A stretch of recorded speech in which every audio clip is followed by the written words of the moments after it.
This is an emergency message by the United States government. At 12:39 p.m., the military and the FBI have seen a white gray hedgehog moving around Alaska.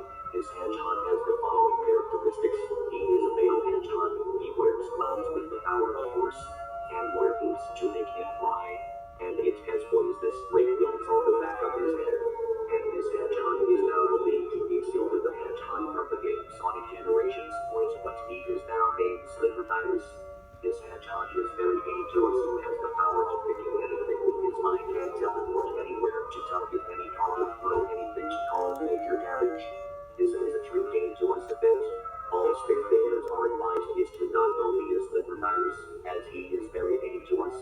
The military are going to try to stop this dangerous hedgehog. Please stay tuned for more. OH Sliver is headed towards US. Everyone take cover.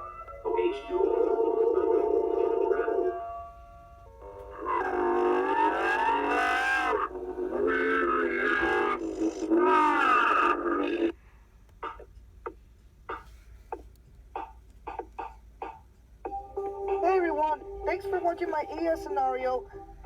And comment down who's your favorite character in Sonic the Hedgehog Generations games. And also comment down below what EAS scenario should I do next. Bye!